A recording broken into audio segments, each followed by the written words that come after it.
Yo, what's going on, guys? Welcome back to the channel. Today I'm talking about my PlayerUnknown's Battlegrounds, basically just beginner tips and tricks. I haven't played too long in the game. I've played probably a couple of hours, but that's enough to gather some tricks and tips and basically tell you what you need to know. So first thing I'm talking about is like learning the map. So the map is like bloody huge. So I found this thing. It's a map that Shatter NL made, and it shows the information where like the cars are, the boats are, the guns are, and where all the different tiers of loot is. And it's really handy to have when you're like landing, because you know exactly where the cars can be, where the spawns are, and like you can have that one up on all the other players. So once you manage to find all these guns, you're gonna need a spot to put them. Now, the game, how your inventory runs off like a capacity system, so you need to prioritize your items when you're collecting items. So you need to prioritize like if you need it or not, because each items have like a different capacity. So backpacks all over the place that you can pick up. So the tier 1 backpack gives you an extra 150 capacity, tier 2 gives you an extra 200, and tier 3 gives you 250.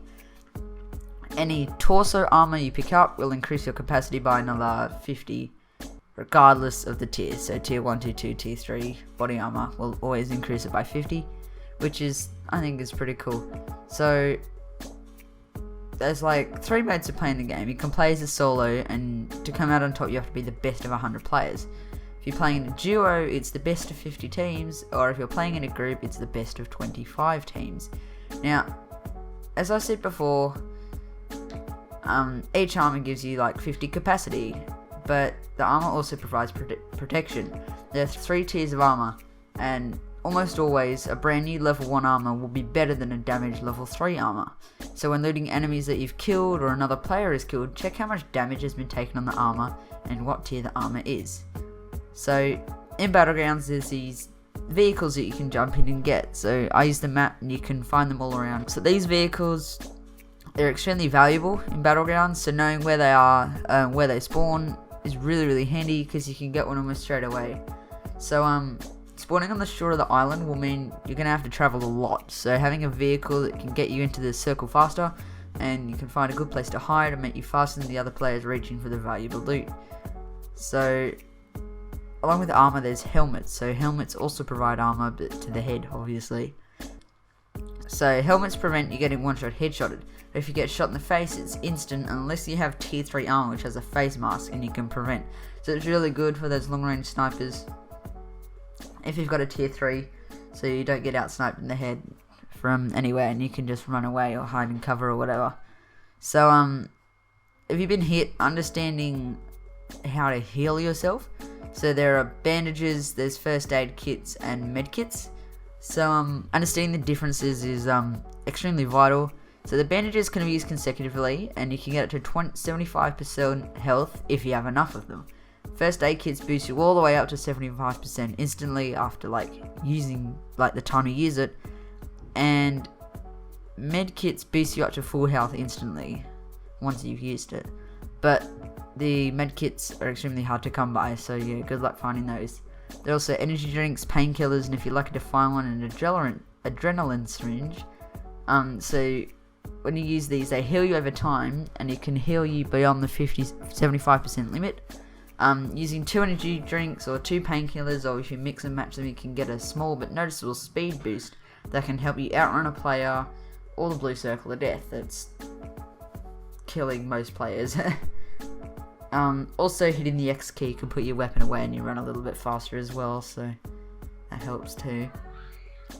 So one of the leading causes of death in Battlegrounds that I found is the circle. So knowing where the blue circle is at all times is extremely handy. Many new players get stuck in looting and killing other players. They can end up getting killed by the always closing circle. So you always want to be wary of where the circle is at all times, especially if you're looting or if you're in menus. You want to check your timer down the bottom right and check that everything is okay, and you know that you can get out of trouble if trouble strikes. So if anyone has played Rust before, I don't know about H1Z1 if it has this feature, but Rust, it has this free look mechanic by holding left alt. Now Battlegrounds has the exact same mechanic built into the game. Letting you run in the same direction, but allowing you to look all around you for enemies and loot and stuff behind you, so all around you. And the last tip that I'm going to give you is in the menus, faffing around dragging, you don't really need to drag at all. You can right click on the items and they put you just straight into the spot. So if you've got like a sight or a stock or something, you can just right click on it and it goes straight into your straight into the slot where it needs to be. So that's really handy if you need to heal up quickly, if you're like in a firefight, or you need to equip some armor. So yeah, thanks for watching. Like, comment, subscribe, drop a comment below what you want to see next. I might upload a Battlegrounds live commentary soon, so keep your eyes peeled. I've got another IEM vlog coming out, hopefully by the start of next week, so keep a lookout for that, and I'll be making a lot more PlayerUnknown's videos. So yeah, thanks for watching.